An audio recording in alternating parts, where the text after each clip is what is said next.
Friends, Osho ரஜினிஸை பற்றி நீங்கள் கேள்விப்பட்டிருப்பீங்க. இருந்தாலும் அவரை பற்றி அறியாத ஒரு சில விஷயங்களை நம்முடைய நேயர்கள், நண்பர்கள் தெரிஞ்சுக்கணும் அப்படிங்கிறதுனால அதை பற்றி நான் பேச போகிறேன்.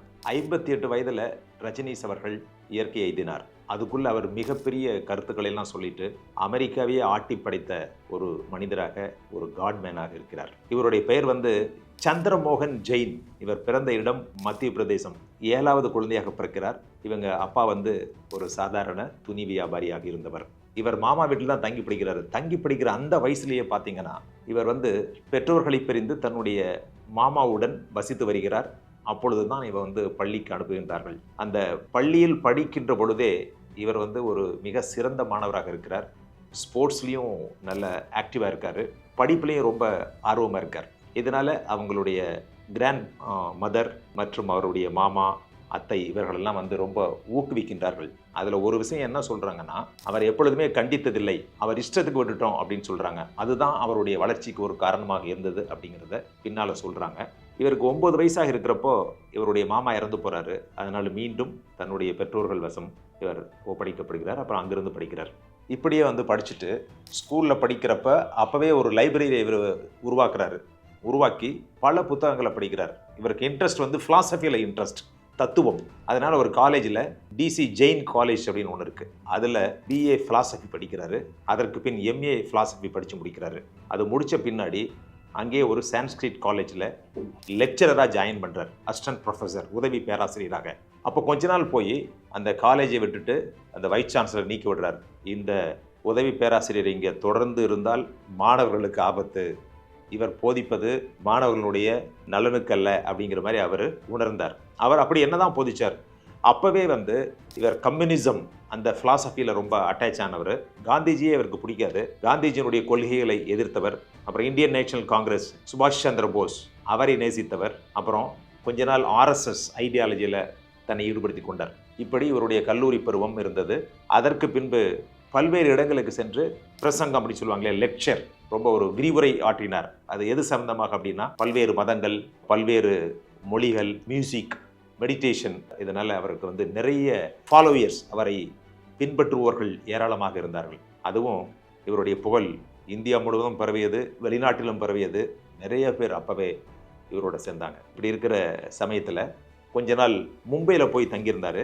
மும்பையில் போய் தங்கியிருந்துட்டு அங்கெல்லாம் லெக்சர் கொடுத்துட்டு அப்போது தன்னுடைய பெயரை மாட்டுகிறார். முதல்ல எப்படி இவர் சந்திரமோகன் ஜெயினாக இருந்தவர் ஆச்சாரிய ரஜினிஸ் என்று அழைக்கப்படுகிறார் அந்த கல்லூரி நாட்களில் மற்றும் கல்லூரியில் உதவி பேராசிரியர் இருந்த சமயத்தில். அப்புறம் மும்பைக்கு போய் பல பிரச்சாரங்களை பண்ணிட்டு இருக்கிற சமயத்தில் தன்னுடைய பெயரை பகவான் ரஜினிஸ் அப்படின்னு மாற்றிக்கிறார்.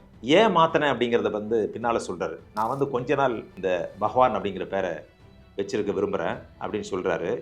ஏன் அப்படின்னு சொன்னால், இதை நான் வைக்கிறப்ப என்னை பின்பற்றுவர்கள் எல்லாமே குறைஞ்சிருவாங்க அப்படின்னு சொன்னார். அதே மாதிரி குறைஞ்சிட்டாங்க. இவர் பேருக்கு முன்னால் பகவான் வச்சதுனால இவர் என்ன ஆண்டவனின் தூதுவனா, ஆண்டவனின் குழந்தை அப்படின்னு சொல்லிட்டு நிறைய நபர்கள் இவரை நோக்கி பல்வேறு விஷயங்களை தெரிஞ்சுக்கணும் அப்படின்னு நினச்சவங்க எல்லாமே இவரை விட்டு பிரிந்து விட்டார்கள். அதான் சொன்னார், இந்த பேர் பகவான் அப்படின்னு கொடுத்த பின்னாடியே நான் மனிதர்களை அடையாளம் கண்டுகொள்ள முடிந்தது அப்படின்னு சொல்கிறாரு. அப்புறம் பாம்பேயில் இருந்தப்போ இவர் பல்வேறு பிரச்சனைகளை, உடல் ரீதியான பிரச்சனைகளை சந்தித்தார். அப்போ ஆஸ்துமா வந்துருச்சு, பல்வேறு பிரச்சனை உடலுக்கு வந்தது. அதனால என்ன பண்ணாருன்னா புனே போகிறார். புனேயில் போய் அங்கே ஒரு ஆசிரமத்தை நிறுவறார். அங்கே கிட்டத்தட்ட ஒரு 10 வருஷம் இருக்கிறார். இவருக்கு அரசியல் தொடர்பு இருந்துச்சு. ஒரு காலத்தில் இவர் காங்கிரஸ் சப்போர்ட் பண்ணினாங்க.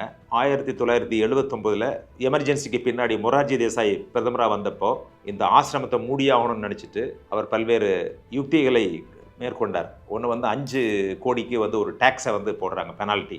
இப்படி பல்வேறு பிரச்சனைகளை சந்திக்க நேரிட்டது. அதனால என்ன பண்ணார்னா, இவர் நேராக இங்கிருந்து அமெரிக்கா போகிறார். அந்த புனேயில் இருந்தப்பவே இவருக்கு வெளிநாட்டிலிருந்து பல்வேறு நபர்கள்லாம் இவரை ஃபாலோ பண்ண தொடங்கிட்டாங்க. ஒரு வருஷத்துக்கு 1970 1980 வரையிலும் 30,000 பேர் இவரை பார்ப்பதற்கும் இவருடைய லெக்சரை கேட்பதற்கும் அங்கே வந்துட்டு இருந்தாங்க. அதுக்கு பின்னாடி நேரம் எங்கே போனார்னா, அமெரிக்காவில் உள்ள ஒரிகான் அப்படிங்கிற ஒரு மாநிலத்துக்கு போகிறார். அங்கே போயிட்டு 65,000 ஏக்கர் நிலத்தை வாங்குறாங்க. வாங்கிட்டு அங்கே ஒரு ரஜினீஸ்புரம் அப்படிங்கிற ஒரு மிகப்பெரிய ஒரு நகரத்தை உருவாக்குகிறார்கள். அப்போ அங்கிருந்த மக்கள் இதற்கு எதிர்ப்பு தெரிவிக்கிறார்கள். இருந்தாலும் அந்த ரஜினீஸ்புரத்தை மிகப்பெரிய ஒரு நகரமாக உருவாக்கி கிட்டத்தட்ட பல லட்சக்கணக்கான மக்கள் இவரை வந்து பின்பற்ற தொடங்குறாங்க. அப்போ இந்த ஹோம்லெஸ் அப்படின்னு சொல்லுவாங்க, நம்ம ஊரில் யாசகம் செய்பவர்கள் அப்படின்னு சொல்கிறோம் இல்லையா, அது மாதிரி அங்கே வந்து ஹோம்லெஸ் பீப்புள் வந்து சிக்னல் பாயிண்டில் நம்ம ஊரில் பண்ணுற மாதிரியே வந்து எனக்கு பணம் கொடுங்க, அது கொடுங்க, சாப்பாடு இல்லை அப்படின்னு சொல்லுவாங்க. அந்த மாதிரி நபர்கள், அமெரிக்காவில் இருக்கிற நபர்கள் எல்லாருக்கும் ஒரு அழைப்பு விடப்பட்டது, நீங்கள் எல்லாருமே வந்து இந்த ரஜினீஸ்புரத்தில் இருக்கலாம் அப்படின்னு சொல்லி. அப்படி நிறைய ஹோம்லெஸ் பீப்புளும் வந்து அந்த ரஜினீஸ்புரத்தில் இருந்தாங்க. பெண்கள், குழந்தைகள் அப்படின்னு சொல்லி கிட்டத்தட்ட ஒரு 60,000 நபர்கள் அந்த ரஜினீஸ்புரத்தில் வந்து குடிபெயர்ந்தார்கள். இதனால ரொம்ப அவர் வந்து பாப்புலர் ஆயிட்டார், பிரசித்தி பெற்று விட்டார். அங்கிருந்த அந்த ஒரிகான் கவர்னர், அங்கே இருக்கிற அட்டானி, இவங்கெல்லாம் சேர்ந்து எப்படியும் இதை வந்து க்ளோஸ் பண்ணி ஆகணும் அப்படின்னு சொல்லி வழக்குகள் தொடர்ந்தார்கள். 1000 persons மூவ்மெண்ட் அப்படின்னு சொல்லி ஆரம்பித்து ஒரு 1000 பேர் சேர்ந்து அமெரிக்கர்கள் இவருக்கு எதிராக வழக்கை தொடர்ந்தார்கள். இந்த வழக்கு இப்படியே நடந்துட்டு இருக்கு. அந்த சமயத்தில் ஒரு 3 வருஷம் ரஜினிஷ் அவர்கள் அப்படியே அமைதியாக மெடிடேஷன்லேயே இருந்துடுறாரு, எதுக்குமே வரல. ஆனால் எல்லா விஷயங்களையும் யார் பார்த்துட்டு இருந்தா அப்படின்னு சொன்னால், மா ஆனந்த் ஷா அப்படிங்கிற ஒரு பெண்மணி, அவங்க தான் இந்த நிலெல்லாம் வாங்குறதுக்கு ஏற்பாடு பண்ணது. அவரும் அவருடைய ஹஸ்பண்ட் 2 பேரும் சேர்ந்து இவங்க இப்படிலாம் பண்ணிட்டு இருக்காங்க. ரஜினிஷ்க்கு உள்ள என்னென்ன விஷயங்கள் நடக்குது அப்படின்னு தெரியல. இங்கே நிறைய பிரச்சனைகள் வந்ததுனால இந்த மா ஆனந்த் ஷா பல்வேறு இல்லீகல் ஆக்டிவிட்டி, சட்டவிரோத செயல்களை செய்கிறார். இந்த மாதிரி விஷயங்கள் அப்படின்னா, பகவான் ரஜினிஷ்னுடைய டாக்டர், டென்டிஸ்ட், அவருக்கே வந்து விச வைத்துக் கொள்ளணும் அப்படின்னு சொல்லி ஒரு ஏற்பாடு பண்ணுறாரு. அதே மாதிரி அவர் தங்கியிருந்த ரூமில் பக்கிங் அப்படின்னு சொல்லுவாங்க இல்லையா, உள்ள டிரான்ஸ்மிட்டரை வச்சு என்ன பேசுகிறாங்க அப்படிங்கிறத கேட்குற வேலையும் பண்ணார். அப்புறம் டேலஸ் அப்படிங்கிற இடத்துல எலெக்ஷன் நடக்கிறதுக்கு முன்னாடி கிட்டத்தட்ட ஒரு பாய்சனிங், அந்த சால்மோனல்லா அப்படின்னு சொல்லி ஒரு பாக்டீரியா இருக்குது, அந்த பாக்டீரியாவை ஃபுட்டில் கலந்து மக்களுக்கு கொடுக்குறாங்க. எதுக்குன்னா அந்த எலெக்ஷன் ப்ராசஸை கெடுக்கணும் அப்படிங்கிறதுனால. அதனால கிட்டத்தட்ட 750 நபர்கள் நோய்வாய்ப்பட்டார்கள். இதுதான் ஃபர்ஸ்ட் பயாலஜிக்கல் அட்டாக் இன் யுஎஸ்ஏ அப்படின்னு சொல்லுவாங்க. ஒரு பயாலஜிக்கல் அட்டாக் அப்படின்னு சொன்னால் இது போன்ற கிருமிகள் மூலமாக மக்களுக்கு நோயை ஏற்படுத்தி அவர்களை கொல்வது, இதுதான் பயாலஜிக்கல் அட்டாக். கோவிட் வைரஸை கூட அப்படி தான் சொன்னாங்க, அது வந்து பயாலஜிக்கல் வெப்பன் அப்படின்னு சொல்லி. இப்படி இந்த மா ஆனந்த் ஷா, ரஜினிஷ் அவர்கள் கூட இருந்த அந்த பெண்மணி பாய்சன் வச்சதாக சொல்கிறாங்க. கடைசியில் 1985 ரஜினிஷ் என்ன பண்ணுறாரு, இந்த விவரங்கள்லாம் தெரிஞ்ச உடனே அந்த யுஎஸ் அட்டார்னிக்கு என்ன சொல்கிறாருன்னா, நீங்கள் இந்த மா ஆனந்த் ஷா மீது விசாரணையை நடத்துங்கள் அப்படின்னு சொல்கிறார். அவர்கள் மேல் விசாரணை செய்யப்படுகிறது. அப்போ மா ஆனந்த் ஷா வந்து என்ன சொல்கிறாங்கன்னா, நான் அந்த மாதிரி எதுவுமே செய்யவில்லை அப்படின்னு சொல்கிறாங்க. இருந்தாலும் குற்றம் அவர் மீது நிரூபிக்கப்பட்டது. இந்த பயாலஜிக்கல் அட்டாக்கு, அப்புறம் வந்து யுஎஸ் அட்டார்னியை கொல்ல முயற்சி செய்தது, அப்புறம் அங்கிருந்த கவுண்டியில் இருந்த மக்களை வந்து அடிக்க முயற்சி செய்தது, இப்படி பல்வேறு சட்டவிரோத செயல்களில் ஈடுபட்டது நிரூபணமாகி அவருக்கு தண்டனை கிடைத்துவிட்டது. அதே சமயத்தில் ரஜினிஷ் அங்கிருந்தால் மிகப்பெரிய பிரச்சனை உருவாகும் அப்படிங்கிறதுனால ரஜினிஷை எப்படியாவது இந்த நாட்டை விட்டு வெளியேற்ற வேண்டும் சொல்லி நினைக்கிறாங்க. அதனால அங்கே FBI வந்து விசாரணை நடத்துகிறாங்க. இவர்கிட்ட இருந்த 110 ரோல்ஸ் ராய் கார்ஸ் அதை பறிமுதல் செய்கிறாங்க. நீங்கள் நினச்சி பாருங்கள், Rolls Royce car 110 car Rajneesh வச்சிருந்தாரு. இவரை வந்து ரோல்ஸ் ராய்ஸ் குரு அப்படின்னே சொல்லி அங்கே அழைத்தார்கள். நிறைய இவர் பெயரில் வந்து பிஸ்னஸே அந்த ரஜினிஷ்புரத்தில் நடத்தினாங்க. ரஜினிஷ் இன்வெஸ்ட்மெண்ட் கார்பரேஷன், அடுத்து Rolls Royce corporation, Rajneesh international finance construction, இந்த மாதிரி நிறைய கம்பெனிஸ் உருவாக்கப்பட்டது. அமெரிக்கர்களுக்கே பயங்கரமான வியப்பு. இவர் வந்து என்னென்னா, அடிப்படையில் எந்த மதமும் மனிதனை திருத்துவதில்லை, மனிதனுக்கு உதவுவதில்லை அப்படிங்கிறது தான் இவருடைய அடிப்படை கொள்கை. அதாவது இன்ஸ்டிடியூஷனல் ரிலிஜன் வந்து சமூகத்திற்கு எந்த விதமான பயனையும் கொடுக்க போவதில்லை அப்படிங்கிறது தான். அதனால இவரை அடிப்படையில் ஒரு ஆன்டி ரிலிஜியஸ், அதாவது இது போன்ற மதங்களுக்கு எதிரானவர் அப்படிங்கிறது எல்லோரிடம் ஒரு ஒருமித்த கருத்தாக இருந்தது. அதனால இவர் மேலே வந்து இமிகிரேஷன் சம்பந்தப்பட்ட வழக்குகள் பதியப்பட்டன. மொத்தம் வந்து 34 குற்றச்சாட்டுகள் இவர் மீது வைக்கப்பட்டு இவருக்கு சிறை தண்டனை விதித்தார்கள். ஒரு கிட்டத்தட்ட ஒரு 15 நாள் அமெரிக்க சிறையில் இருந்தார். அப்புறம் பார்த்துட்டு இவரை இங்கிருந்து வெளியேற்றணும்னு சொல்லி திரும்ப இவரை இந்தியாவுக்கு அனுப்பணும், அல்லது வேறு எந்த நாட்டுக்கு நீ போய் தங்கினாலும் தங்கிக்கோ, எந்த நாட்டில் உனக்கு குடிமகனாக கொடுத்தாலும் அங்கே போய் இருந்துக்க அப்படின்னு சொல்லி ஒரு ப்ளீ டீல் அப்படின்னு சொல்லுவாங்க. அந்த டீல் மூலமாக இவரை அனுப்புகிறாங்க. இவர் வந்து சரி போதும் அப்படின்னு சொல்லிட்டு அமெரிக்காவில் 1980 85 வரல இருக்கிறாரு. அதுக்கு பின்னாடி அவர் தனி விமானத்தில் பல்வேறு இடங்களுக்கு போகிறார். மொத்தம் 22 நாடுகள் இவரை வந்து உள்ளே நுழையிறதுக்கு அனுமதிக்கவில்லை. ஏன்னா அமெரிக்காவை பகிர்ந்துக்கிட்டாங்கன்னா நிச்சயமாக அவங்க வந்து ஒரு மெசேஜ் கொடுத்துருவாங்க, இந்த நபர் இப்படிப்பட்டவர் அப்படின்ட்டு. அதனால எந்த நாடும் இவரை உள்ளே அனுமதிக்கவில்லை. முதல்ல வந்து உருகுவே அப்படிங்கிற நாடு இவருக்கு 1 இயர் தங்குறதுக்கு பெர்மிஷன் கொடுக்குறேன்னு சொல்றாங்க. அப்புறம் அங்கே போய் இறங்கி இவர் செட்டில் ஆகி ஒரு லெக்சர்லாம் கொடுத்துட்டு இருக்காரு. 1 மந்த்தில் திரும்ப எந்தவித காரணம் சொல்லாமல் பேக்கப் அண்ட் கோ அப்படின்னு சொல்லிடுறாங்க. இவர் அங்கிருந்து வெளியே போறாரு. கனடா போறாரு. கனடாவில் இறங்கவே விட மாட்டுறாங்க. அயர்லாந்து போறாரு. அங்கேயும் விட மாட்டேறாங்க. அப்புறம் ஸ்பெயின் போறாரு. அங்கே ஏர்கிராஃப்ட் வந்து 1 ஹவர் தான் நிற்க முடியும் அப்படின்னு சொல்றாங்க. இப்படி அவர் போகாத நாடுகளே இல்லை. அப்புறம் கடைசி என்ன பண்ணுறாரு, பசிபிக் கடலில் ஒரு தீவை வாங்கலாம், அங்கே வந்து நம்ம ஒரு பெரிய ஒரு கம்யூனிட்டியை டெவலப் பண்ணலாம்னு நினைக்கிறாரு. இவருடைய சீடர்கள்லாம் போய் பார்த்துக்கிறாங்க. பார்த்துட்டு இந்த இடம் ஒத்து வராது, ஏன்னா இது வந்து பூகம்பம் ஏற்படுவதற்கான வாய்ப்பு இந்த இடத்துல இருக்குங்கிறதுனால அந்த திட்டம் கைவிடப்பட்டது. அப்புறம் நேபாள் போகிறாரு. நேபாள் போய் அங்கே தங்கலாமான்னு பார்க்குறாங்க. அங்கேயும் ஒத்து வரல. அப்புறம் இமாச்சல் பிரதேசில் மணாலி அப்படின்னு ஒரு இடம் இருக்குது, அங்கே ஒரு ஆசிரமம் அமைக்கலாம்னு நினைக்கிறாங்க. அதுவும் ஒத்து வரல. அதனால கடைசியாக மீண்டும் அந்த மகாராஷ்டிராவில் உள்ள புனே நகருக்கே வருகிறார்கள்.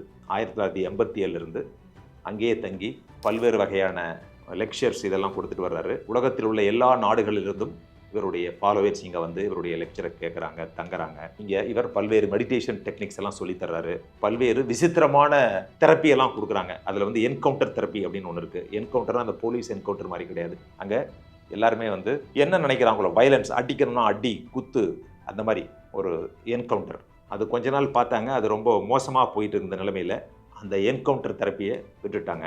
அதற்கு பின்னாடி இவர் வந்து ஒரு சில மெடிடேஷன் டெக்னிக்ஸை கற்றுக் கொடுத்தாரு. எப்படின்னா 3 மணி நேரம் ஒரு நாளைக்கு தொடர்ந்து 1 வாரம் சிரிக்கணும். அதாவது ஒரு நாளைக்கு 3 மணி நேரம் சிரிக்கணும். இது ஃபர்ஸ்ட் வீக்கு. அடுத்த 2வது வாரம் ஒரு நாளைக்கு 3 மணி நேரம் அழுகணும். 3வது வாரம் 3 மணி நேரம் சைலண்ட் மெடிடேஷன் போகணும் அப்படிங்கிற ஒரு டெக்னிக்.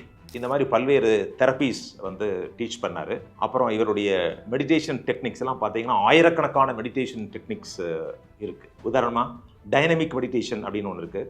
அடுத்து சைலண்ட் மெடிடேஷன், நாத பிரம்மா, இப்படி பல்வேறு தியான உத்திகளை இவர் வந்து நிறைய இவருடைய பின்பற்றுவர்களுக்கு கற்பித்து கொடுத்தார். இப்படியெல்லாம் இருக்கிற சமயத்தில் ஆசிரமத்தில் இருக்கிறப்பே இவர் மீது ஒரு கொலை முயற்சி செய்யப்பட்டது. அப்புறம் வந்து இவர் மேலே பிளாக் மேஜிக்கெல்லாம் பண்ணணும் அப்படிங்கிற மாதிரி திட்டங்கள்லாம் பண்ணாங்க. கடைசியில் 1990 ஹார்ட் அட்டாக், இதனால் இவர் இறந்து விட்டார். ஆனால் இவர்களுடைய ஃபாலோவர்ஸ் என்ன சொல்கிறாங்க அப்படின்னா, இவர் இறக்கவில்லை, இவருடைய உயிர் உடலிலே ஒரு நரகத்தை போன்று நினைத்ததால் அந்த உயிரானது நரகம் என்ற உடலை விட்டு போய்விட்டது அப்படின்னு சொல்லி ஃபாலோவர்ஸ் சொல்கிறாங்க. இவருடைய உடல் எரிக்கப்பட்டு அவர் எங்கே தங்கியிருந்தாரோ அந்த புனே ஆசிரமத்தில் அந்த ரூமில் வச்சுருக்குறாங்க. அந்த ஆஷஸ் அதை வச்சுட்டு அங்கே வந்து ஒரு வாசகம் எழுதி போட்டிருக்காங்க. அதில் என்ன எழுதியிருக்காங்கன்னா, நெவர் பார்ன் நெவர் டைட். அது மாதிரி பகவான் ரஜினிஷ் பிற்காலத்தில் புனேக்கு வந்த கடைசி கட்டத்தில் தன்னுடைய பெயரை ஓஷோ அப்படின்னு மாற்றிட்டார்.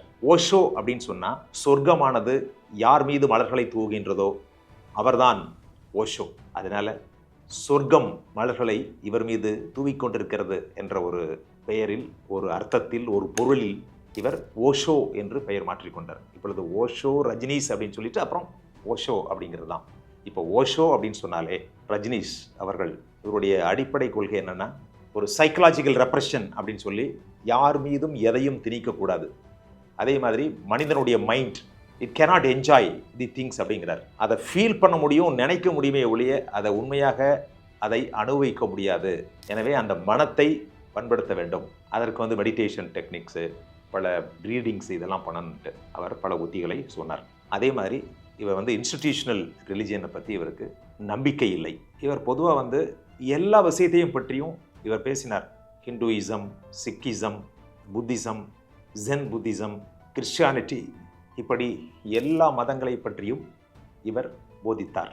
அது மட்டுமல்ல, 21 வயசில் ஜபல்பூரில் ஒரு மரத்துக்கடியில் இவர் ஞானம் அடைந்ததாக இவர் சொல்கிறார்.